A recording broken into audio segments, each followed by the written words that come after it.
The following content is provided under a Creative Commons license.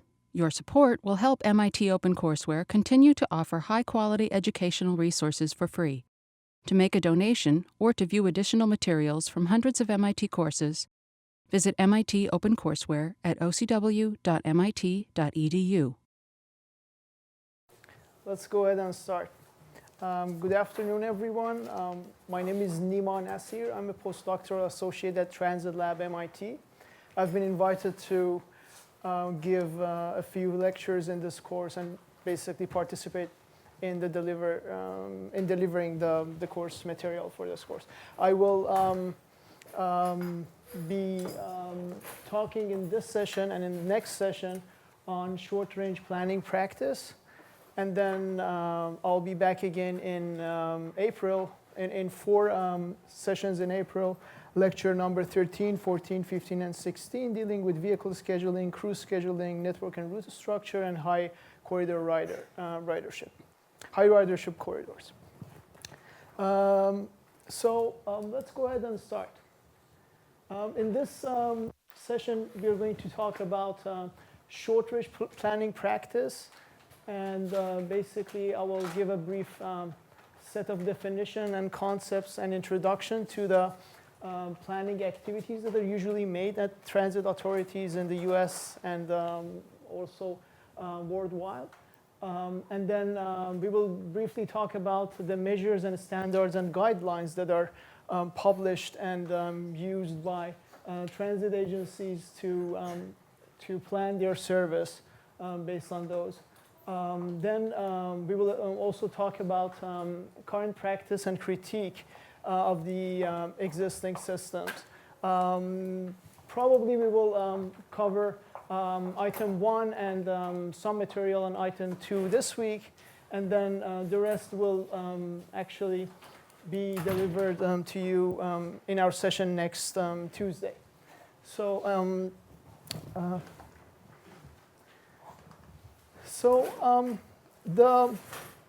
The planning decisions and planning activities that are usually done at the transportation planning agencies and public transport planning agencies usually can be classified into 4 different types of decisions, depending on frequency of decision making and the need for making decisions and the scope of decisions, the scope of changes that are related to the decisions that are made with each activity.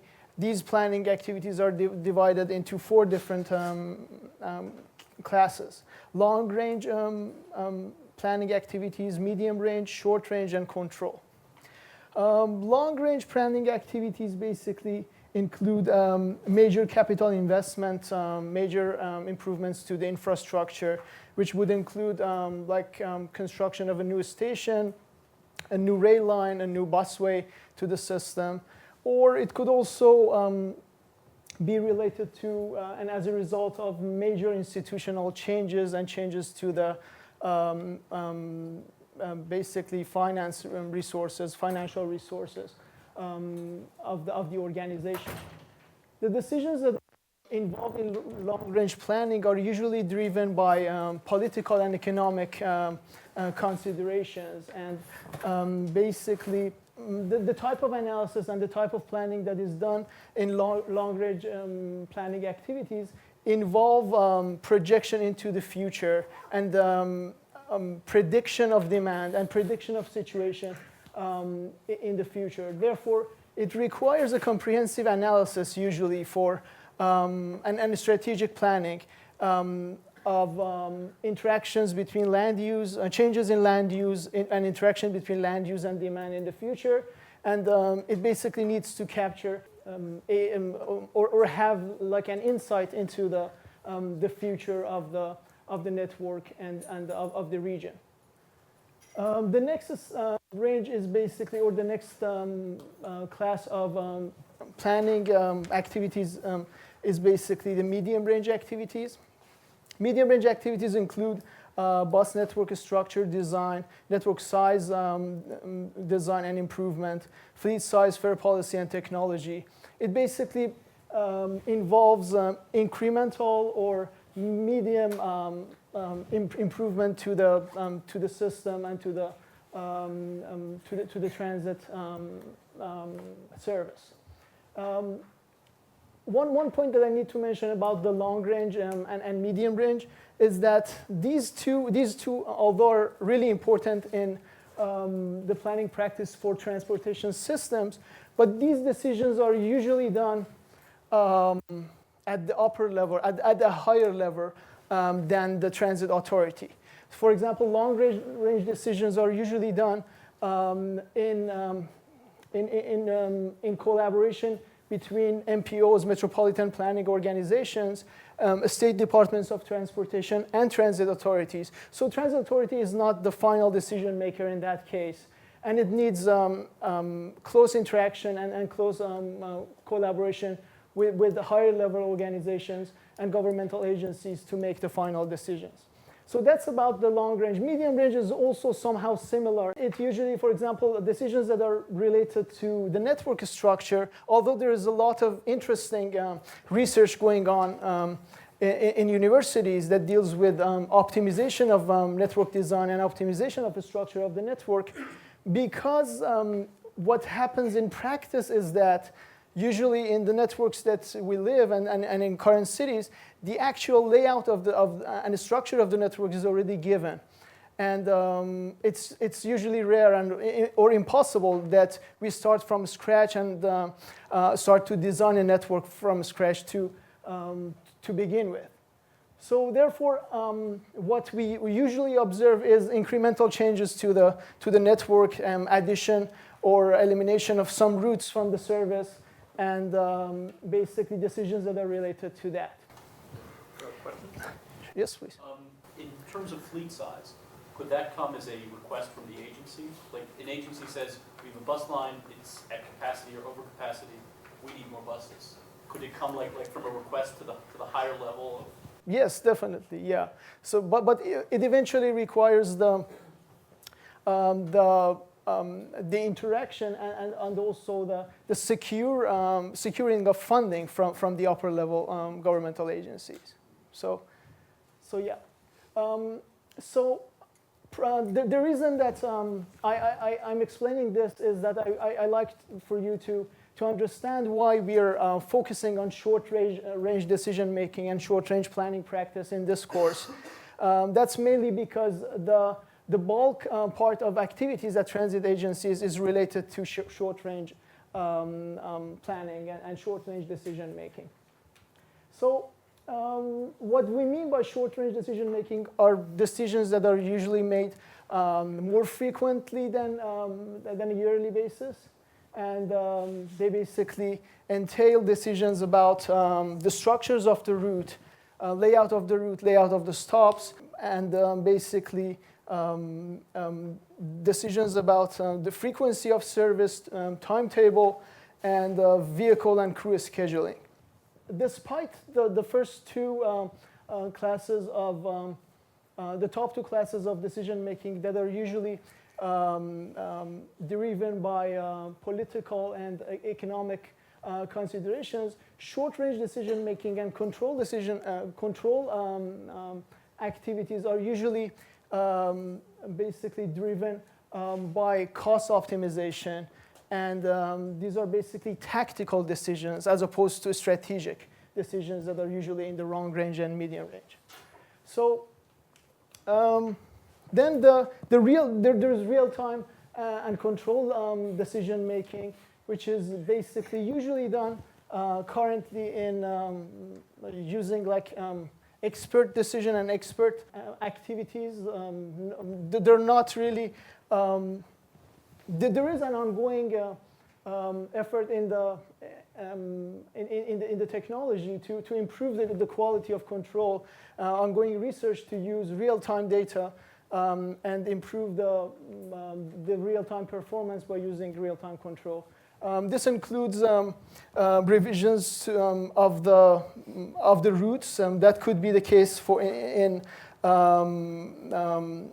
reaction to incidents and disruption situation. It could also relate to holding this and dispatching decisions. Thank you.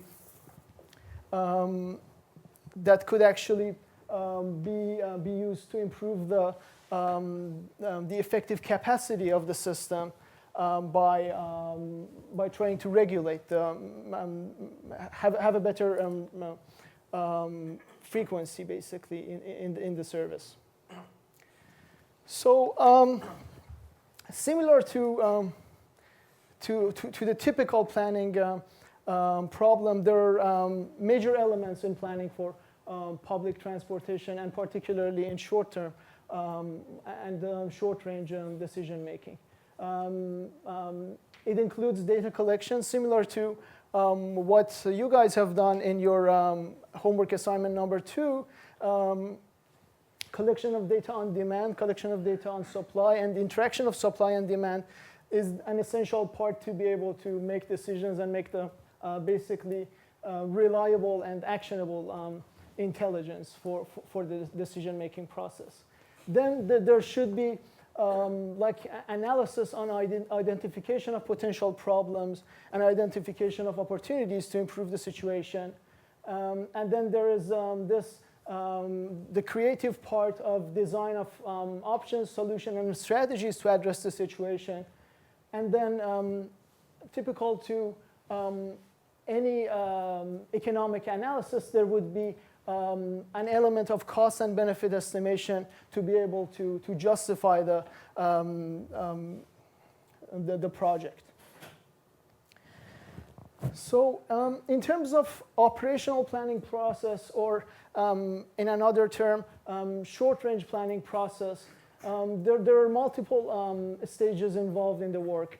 And usually what happens is that in practice, it is proven that the planning procedure can be decomposed into sequential decision-making processes. Although it is possible to formulate all of these decisions into one gigantic optimization problem and solve it for all the decision variables that you need to basically address, however, the practice has shown that there's a nice way of decomposing the process into sub-problems and solve them sequentially in order to make sure that you're gaining, you're satisfying all the constraints to the accurate level, and you're gaining you're finding a realistic optimal solution for your planning practice. Considerations regarding policy constraints and some of the economic concerns are usually difficult to formulate into optimization problems, but there are guidelines, published guidelines by governmental agencies that you can basically follow and make sure that at least the top 2 level of the decision-making processes tasks here are basically done to the satisfactory level. So let's go ahead and start and review these tasks. There are lectures in this course that are dealing with each one of these tasks and components in planning. But in this lecture, I just briefly go over these different components as an introductory part of the course. So we will have, for every optimization problem, or in this case, planning process, you have a set of inputs, constraints, basically, that you need to satisfy. And then there is an objective function that you need to optimize. So inputs, so the first component of the planning practice here is bus route design. This includes design of layout of the routes and layout of the stops. And basically, the input into this task includes constraints that are related to right-of-way, roadway constraints, like if there's a river in your network, there's disconnectivity, there are bridges, tunnels. So these are the kind of constraints at network level that you would like to satisfy. And there's also demand constraints in the network that you need to consider for this task. You have a sense of what's the demand from certain suburb to the downtown area, and you basically would like to have a route system that kind of can address that demand and satisfy that demand. Then the solution to that, to the design component and that task, layout of routes and layout of stops that are basically resulting from the first component. And then it will be the set of routes and stops will be input into the second task, which is setting timetables. This task includes finding frequencies for the routes, and from that identifying and defining the basically generating the timetables based on frequencies. There are usually considerations related to policy headways, policy frequencies, and capacity frequencies that need to be addressed in this task. But again, this task is also somehow dealt with using the existing guidelines and just satisfying these guidelines. The input and other constraints that are considered for this task would be level of service guidelines and, again, the demand constraints in the network. Then from the set of timetables, you will what will be resulted here is the departure times that are scheduled for the service. So the first two components of row 1 and row 2 basically are dealing with satisfying the demand and satisfying the guidelines. But once you go beyond the first two components, it becomes to the level that you know kind of what's the service you want to deliver, and then you're dealing with tactical decision how you can optimize the cost of delivering this service and improve efficiency. So the third row here basically deals with the departure times that are given for all the routes in the network and for all times of day. And then what you need to do is how you want to allocate your resources in terms of allocate the vehicles to the system to make sure that that service is going to be delivered on time. Then, so that would be the task of vehicle scheduling. Input into that task or constraints that are involved are running times on different segments of the route, and also the departure times that are given from upper level decision-making process. And it will eventually result into a schedule of given buses in terms of what the specific trips they need to serve and what's the sequence of these trips. Then the output from that decision with the vehicle schedules into the task of scheduling for drivers. This task also include input from operator and basically work union constraints like maximum shift hours and, for example, break times and lunch times and maximum separation between two shifts. And the rules and regulations that are related to that. And this task is, again, is a task of allocating resources to minimize the cost of scheduling drivers to deliver the service. And the result would be the schedules for the crew. So then these decisions can be looked at in another way too. Like we can further classify these decisions into service planning decisions and operational planning decision. Service planning decisions would be the decisions that define service as it is perceived and understood by public. This is basically the part of service that is visible to the public. And then there are decisions that are related to operations, which basically defines how operations occur to produce the service. This is somehow a black box to the users, to the passengers. And basically, basically the passengers should not really care what's the vehicle schedule and what's the crew schedule that is assigned to the trip, as long as trip is being delivered as it is scheduled. So in terms of other characteristics of these decisions, we basically, for network design, frequency setting, timetable development, vehicle scheduling, and crew scheduling, there is the decisions that are involved in planning, basically starting from top to bottom, frequency of decisions basically are increased, and the scope of decision making into the future is basically become limited and smaller. And also the decision making in the network design, frequency setting, and timetabling is basically made based on guidelines and standards.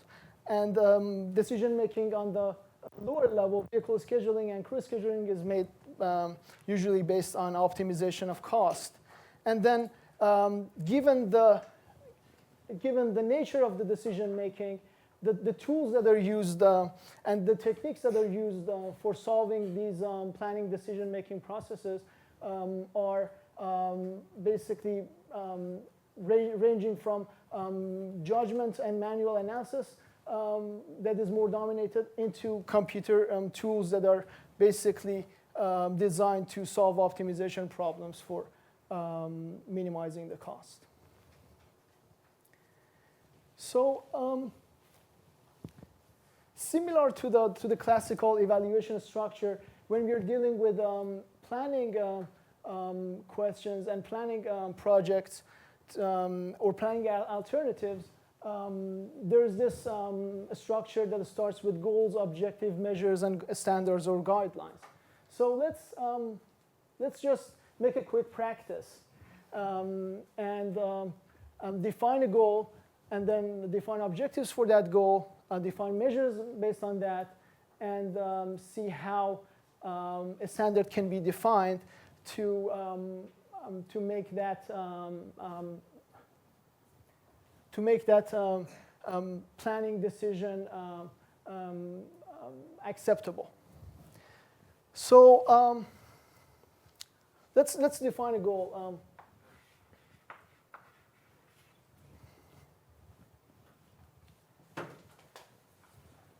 Does anyone have any suggestion? What is an important goal for public transportation system? Maximize ridership, yes. So let's say we want to maximize ridership. That's your research problem, right? System coincidentally. Right. So then, in terms of objectives, what would be an objective that we can define for this? I would say probably the peak hour demand could be one objective, or peak hour ridership in certain corridor. Let's say peak hour ridership per weekday per month.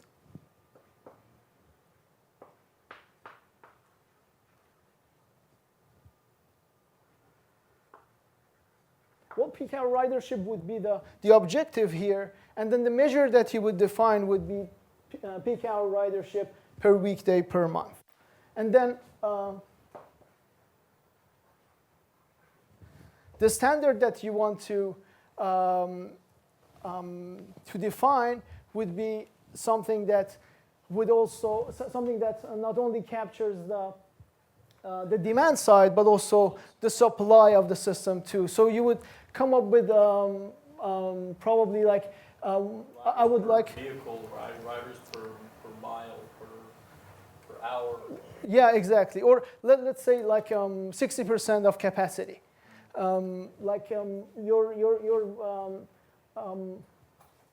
Your standard in this case would be your peak hour ridership should be greater than 60%.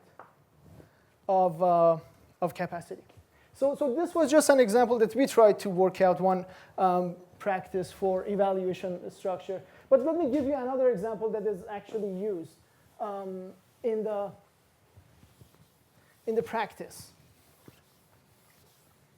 So assume that we are considering the goal of reliability in the transit system. The goal of reliability would be considered one of the main goals because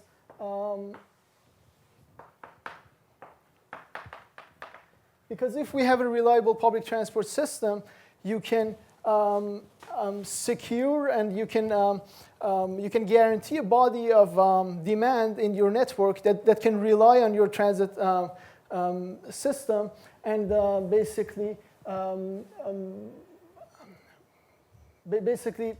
adapt to the lifestyle of using public transport, and that's beneficial to the system from different perspectives.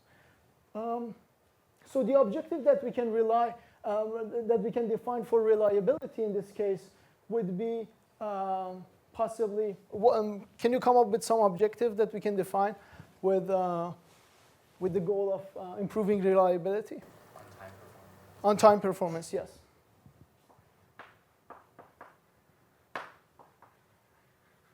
So on-time performance would be the objective, and then we need to define a measure for this to be able to measure that objective for each one of the scenarios and for each one of the alternative plans. So what would be a measure for on-time performance? Trips arriving or arriving at a time point or that terminal destination within 1 minute or 5 minutes or within a certain amount. Right, yeah. So let's say percentage of on-time arrivals.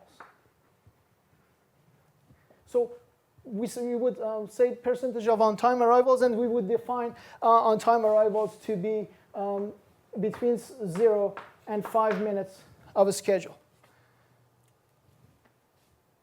And then the standard that many of the agencies use to measure this would be 90 or 95%, basically.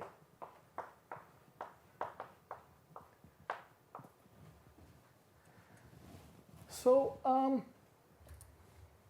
this way, the transit agency can go ahead and evaluate the performance of the operators of the system who basically are running some part of the service, and come back to them and say, okay, your performance in terms of reliability has been acceptable or not, please.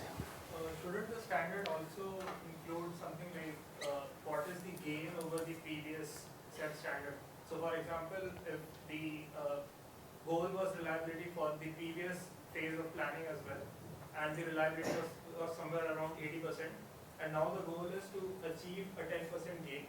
Mm-hmm. So comparing that with the previous one would Right. provide a benchmark, right? Yeah, exactly. So another measure would be percentage improvement as compared to baseline. And then the transit agency can define a standard of at least 10% improvement to the baseline should be required for reliability. Yep, thank you. So then one other interesting point that actually comes to mind looking at the existing guidelines is that on-time arrivals are usually defined for 0 to 5. That basically means that you consider a bus that is late by 2 minutes to be on time, but the bus that is early by 1 minute is not considered to be on time. Does anyone have any comments about this? Why do we consider? Why we do not consider early arrivals on time? Misconnections for people who expected to be there at a certain time, but Right. Yeah. they left. Yeah. Connected. So it can be proved that based on typical assumptions about passenger arrivals, early arrivals of buses and service is usually more negative as late arrivals. Let's make an example here. For example, let's assume under uniform arrivals of passengers, let's assume if this is my scheduled arrivals over the axis of time, and this is my number of passengers waiting in the bus stop, under uniform arrivals, I expect to have some accumulation of passengers that are waiting at the stop.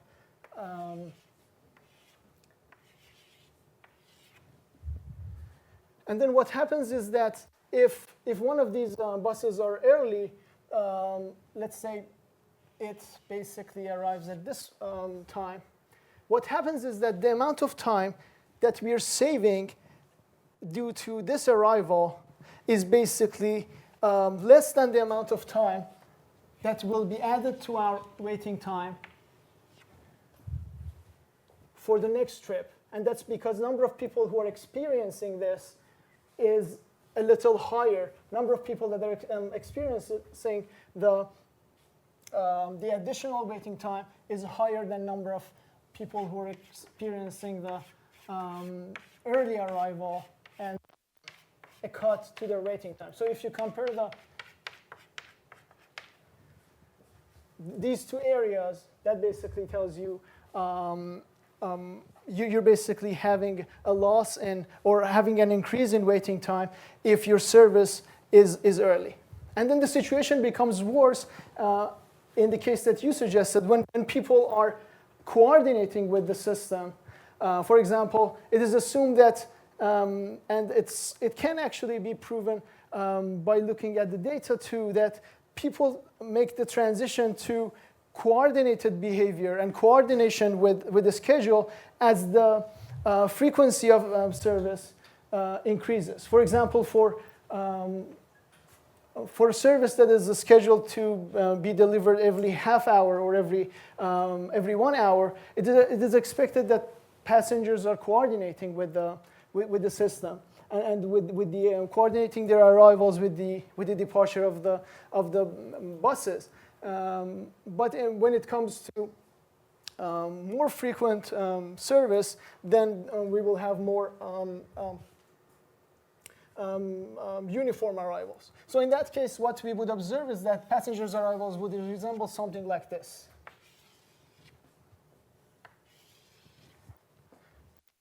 Well, it has to go up to here, the original case. And then, in that case, if your service is early by 5 or 10 minutes, you would have the main bulk of your passengers who need to wait another headway, basically.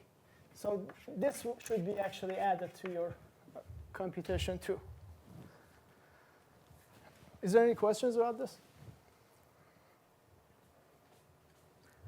Okay. So in terms of the advantage of guidelines in transit planning, one of the main purposes of these guidelines is to communicate to public the rationale and the logic behind your decision making and behind your allocation of resources to the system. It also gives you a consistent and fair basis for decision making, and it is somehow gives you a tool to justify your decisions, and also a tool to make sure that your decisions are fair and justified in nature. It also gives you the opportunity to balance the improvement and the investments to the network and gain a uniform level of service improvement for efficient service.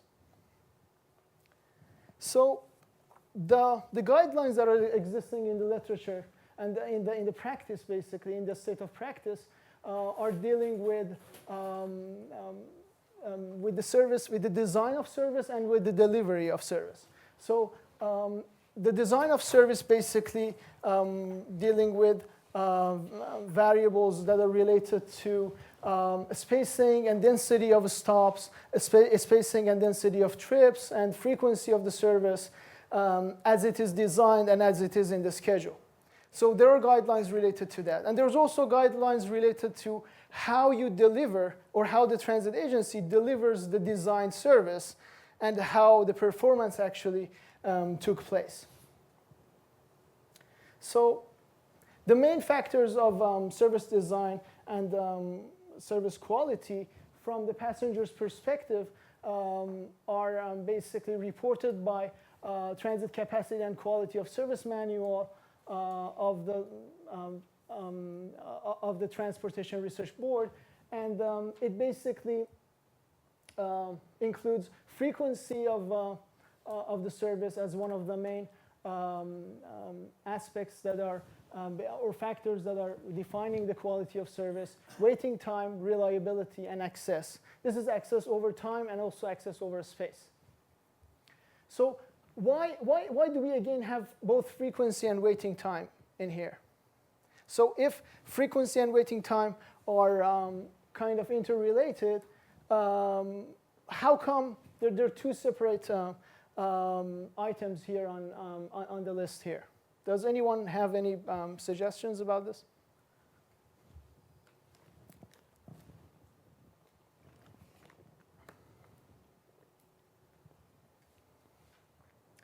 So let me go ahead and explain how I understand this.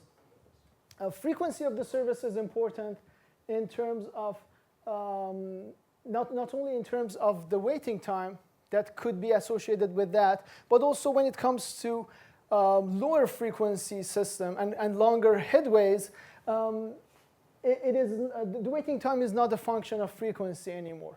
It basically, as we discussed, the waiting time could actually be independent of frequency. However, in those cases, there is a burden of coordination that is imposed to the passenger.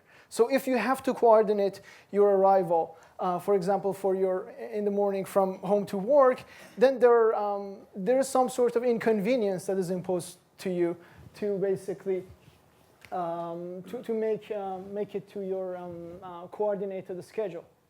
And then waiting time is also important because if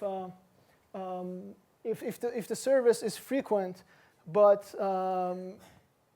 at different ranges of frequency, you may experience different waiting time if the process of arrivals of passenger is assumed to be a random process. Then reliability, as we discussed, is one of the important features and one of the important aspects of the service. It usually is measured based on on-time arrivals of the service, and then the next aspect that is important is access to origins and destinations. This access can be interpreted in two ways. We can look at access in terms of space and in terms of time. Access in terms of space is closeness to the bus stops and closeness to the service from origin and from the destination. Access in terms of time would be the span of service, when you like to travel, and basically what is the service time and available times of service. So yeah, as I mentioned, most agencies have guidelines covering a span of service. For example, MBTA has this guideline that for weekdays, you need to have service from all suburbs into the CBD area with that at least like at latest arrives at 7 a.m. So you need to basically be able to cover between 7 a.m. and 6 p.m. As your service span in MBTA. For TransLink, it's also somehow the same. You need to basically minimum service guidelines to ensure that 95% of trips listed can be completed in the time span given below. Like from any point to downtown Vancouver, you need to have service that can be finished by, can actually arrive in downtown Vancouver by 7 a.m. for people who should start their work at 7 a.m. And then there's also trips in the evening, and it basically says earliest departure time of last transit trip in the evening from downtown Vancouver to any town center needs to be midnight for people who basically would like to enjoy the nightlife in the downtown area and then use transit to go back home. So in terms of route design and in terms of layout of routes and stops, there are also guidelines that are addressing this decision. MBTA has a policy objective to provide transit service within walking distance, which is defined quarter mile, of all residents that are living in area with population densities greater than 5,000 people per square mile. That's basically an interesting guideline. It considers two different variables. One is the population density, and the other one is the density of the stops or vicinity or walkability of transit in areas that are populated with densities greater than 5,000 per square mile. So in terms of comprehensiveness objective, TransLink basically has a very comprehensive guideline related to basically a set of different performance measures and goals. Let me read from these. At least 90% of our residents and employees in urbanized development areas should have a walk less than 450 meters to a bus stop. So this is related to access over space. 98%. When they say 90% of residents and employees, basically they're looking at the person twice. The person is on one end a resident and on the other end an employee. Right. Yes. So it's okay. Yeah, you want to consider both ends of the trip, right? And these percentages are a little tricky. Sometimes they're counting the number of people, number of residents. Sometimes they're counting OD pairs. Sometimes they're counting passengers. So it's a little tricky to interpret these correctly. So the second one basically says 98% of all peak period transit trips to and from downtown Vancouver should require no more than one transfer. That basically is 98% of people who are traveling from and to downtown to the suburbs. And so it may be a little difficult, especially in the absence of AFC data, automated fare collection system data. It can be a little tricky to measure these objectives. Usually what's usually done basically is people go out and basically and ask from transit riders about their origins and destinations. It's called Public Transit Origin Destination Survey that is usually done on board. Do you have a question? Okay. So the second measure here relates to connectivity in the network. The third one is 95% of all peak period transit trips to the nearest town center should require no more than one transfer. Again, this one is also related to connectivity of the network. And fourth one is all trips between one town center and adjacent town centers should require no transfers. Again, this one is a guideline on connectivity. And then again, the last one is also on connectivity. It basically requires that 95% of all peak period transit trips to major regional activity centers and gateways should require no more than two transfers. Okay, so any questions or comments about this? Yeah. In terms of one connectivity between one town center and an adjacent town center, definition of a town varies from place to place. Mm-hmm. I know that specifically Vancouver has rather large suburbs, like suburbs of 100,000 people, 200,000 people. So you actually have a few municipal entities over a large area. Mm-hmm. But you could have areas where that condition would be a little bit too strict if you have, let's say, the Boston area, which has generally slightly smaller suburbs and then more suburbs to connect. Right, yeah. So some of these may actually be a little tricky to measure and to quantify. Yeah, and to compare. Right. Yeah, when I see these numbers and I try to think about equity and like, the 10% that is not 450 Right. from that. Yeah. Boston, Right. That's 5% that is. Mm-hmm. So how do you navigate these 10% in the face of, equity? Right. This is a good, really good point. Some of these percentages, I think, are related to random variables. And those are somehow acceptable because that's when you try to define a confidence interval. But when it comes to cases like this, it is not a random variable anymore. It's basically like a special variable that is constantly requires like a certain amount of connections to the downtown area, right? So that may be one of the loopholes of this guideline.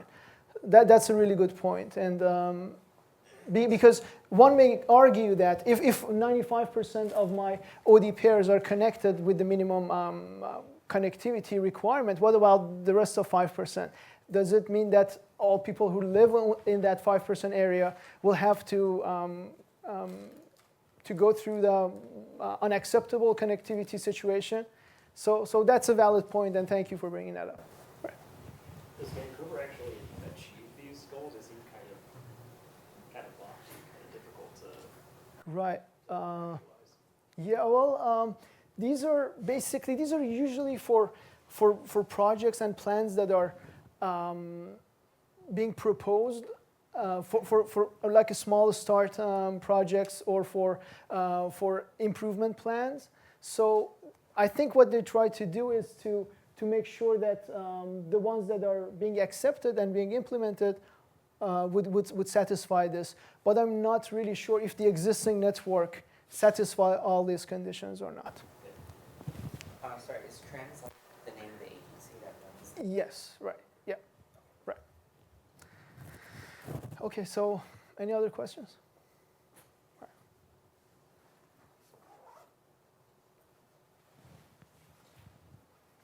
So then TransLink guideline on route design and is very interesting too. They have like really interesting logic to validate the design and the improvements that are proposed for route design. So what it says is that deviations from the most direct route must have walking time savings for customers on the added route section greater than the increase in total travel time for through passengers.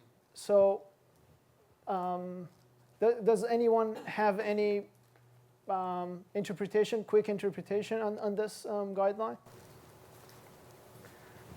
The only reason to do it would be if there's a major destination where people would otherwise have to walk the route, otherwise keep the route going straight. And look at aggregate time savings each of the people on the bus. So the second to last stop on the route, maybe you make that deviation because there are people on the bus because the bus was crowded. Right, yeah. Right. You had a comment too? Right, yeah.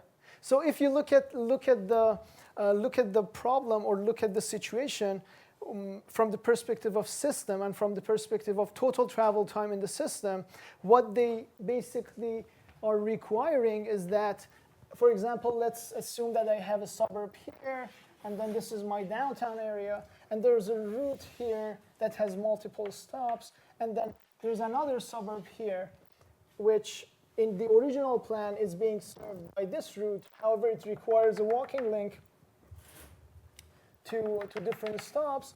What this guideline basically requires is that if the total travel time for all passengers who are traveling from here to here and for all that are traveling from here to here is going to be increased, then you cannot justify an additional detour here to serve this area.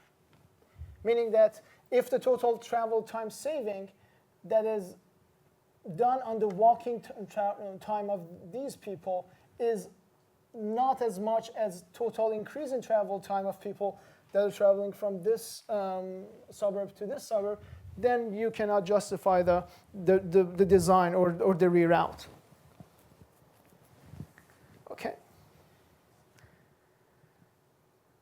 So in terms of guidelines related to schedule and guidelines related to frequency and timetable, we basically, in practice, there are two main components. Component that is related to the policy of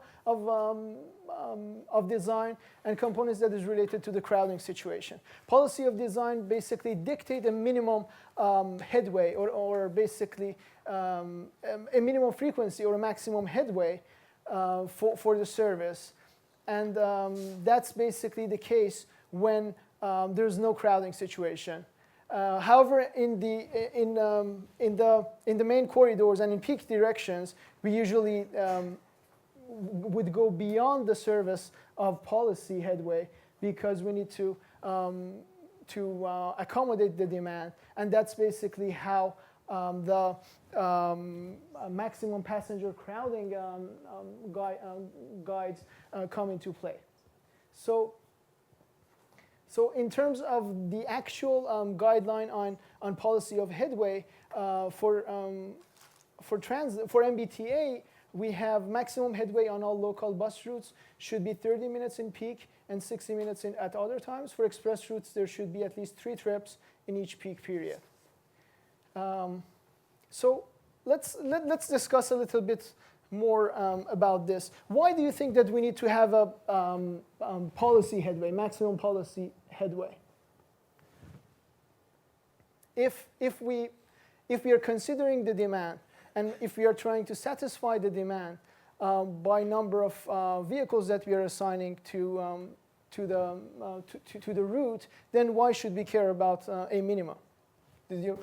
Because if the demand is really low, that person, you can't make him wait forever. Yeah. You'll have to serve him. Exactly. Yeah. Again, the equity issue and the accessibility issue, basically. Right. And there are also, still elderly people who don't use smartphones to coordinate their arrival at the bus stop with when the bus is coming. Right. And you don't want to make them wait indefinitely. Right, exactly. Right.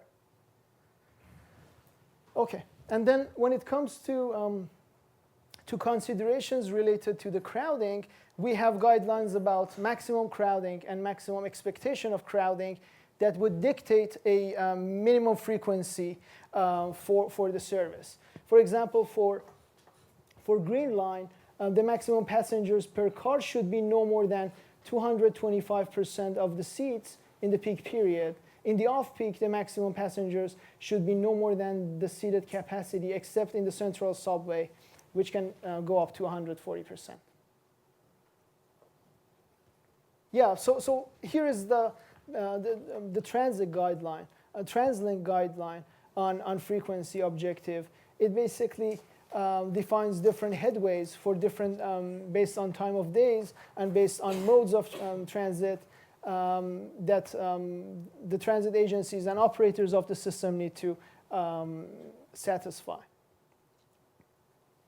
So in terms of guaranteeing that the load and the crowding situation is addressed in the guideline that is related to frequency, there is some analysis that is done to make sure that your frequency is high enough that your crowding situation does not exceed a certain level. Why do we care about the loads and the crowding situation? The first reason is that we do not want to frequently denied to board. That would yield to increased travel time, and we would like to basically avoid higher dwell time that is associated with higher number of boardings, alightings, number of wheelchairs on board. That would eventually, again, increase the running time. For example, in the acceptable, in a regular standard 40-foot bus with the acceptable load 70 passengers are considered. However, the average that we estimate based on our design should not exceed 55 passengers. So that's the case of indeterminacy and the confidence intervals that we kind of allow in the analysis. However, it's a little different with the equity issue that you mentioned in this case, because you want to make sure that to a certain degree of confidence, your system is performing at an acceptable crowding level. The variability to demand could actually relate to bulk arrivals or group arrivals that may happen at once due to exchanges from different service, or it could actually relate to the variability in the headway or variability in the nature of demand based on day of week, based on seasonality, based on the weather condition, and so on and so forth. Then the other objective that in the guideline of TransLink is the objective of comfort, and it basically deals with, again, with the crowding level or the design crowding level or crowding averages that we are basically computing as objectives to be tested for this guideline. As you can see, again, for different peak periods and then different type of vehicles and type of service, there is published numbers in terms of the averages or computed averages for the maximum crowding levels. So look at these numbers. Does anyone have any an idea why some of these numbers are larger? For example, for peak 15 minutes in AM and PM peak, you would allow an average of 60 passengers on board.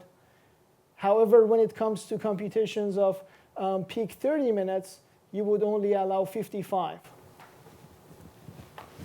You want people being left behind because the frequency of the service is lower at that time. Take away maybe another hour or Yeah. bus versus another 5 minutes. Right. Yeah, that could be one reason that actually yielded to this design. Any other thoughts or suggestions? Yeah, the 15-minute peaking allows you to have one very full vehicle that sort of would skew the averages, while 30-minute peak sort of moderates that. Yeah. Just use median. Yeah, exactly. Yeah, please. Is this like could be like a chicken or egg problem where the routes where you need a peak 15-minute headway are ones that you will expect a lot of people, or is it the other way around where you see a lot of people and then you make it Right. more frequent? Yes, right. Well, yeah, that's exactly one of the considerations in design of frequency and design of a schedule. So if I want to reward what Ari mentioned, if you're computing your average over 15 minutes and you're observing, and then you're computing your average over 13 minutes and you're observing a higher crowding level over the accepted level, then the situation becomes more critical. If you're computing over 30 minutes, is more critical than if you're computing over 15 minutes. So if you observe an average of a high crowding level for 30 minutes or for longer period, that is a sign of a higher actual average of crowding level. Yeah, maybe you explained it better. I shouldn't have rewarded you, right?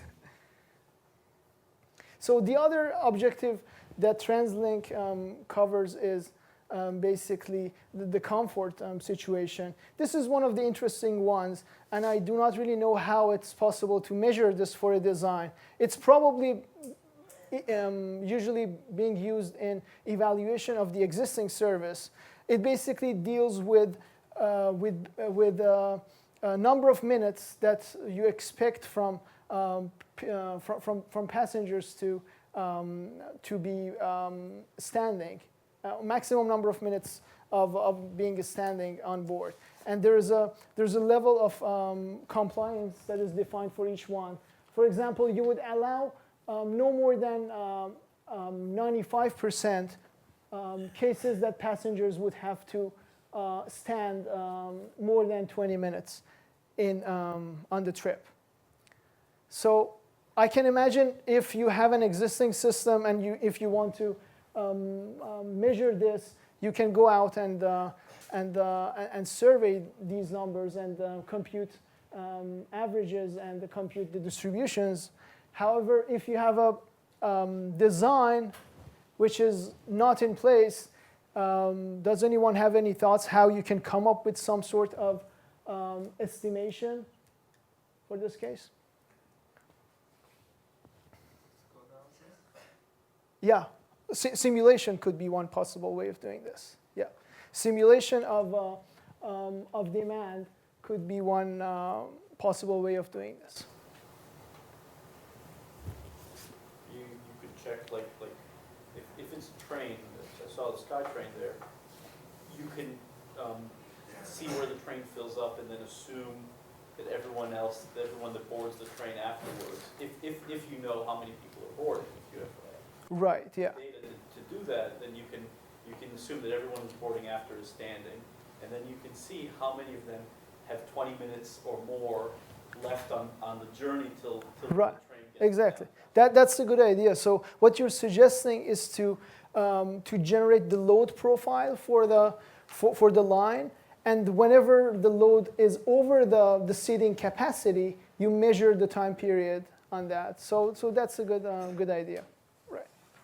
So in terms of for Toronto Transit Commission, the loading standards is something like this. For different types of vehicle, you would allow different averages for your design. So there is also one interesting point here. Why do you think for low frequency service you would allow a lower crowding level or a lower average ridership? If it was that crowded, you would want to add frequency to better serve people riding. Right. Yeah. That could be one good answer. The other reason that I can imagine is that if it's a low frequency service, and if someone is denied boarding to a low frequency service, they have to wait longer. So we would allow a little bit of a slackness in the design, so we would avoid a situation like that.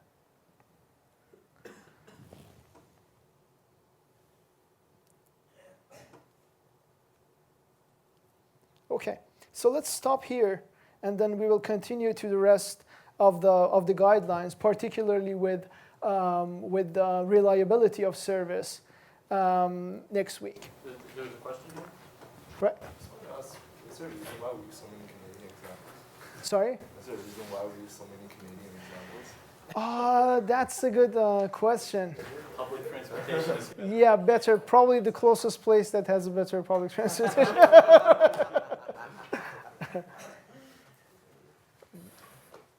Okay.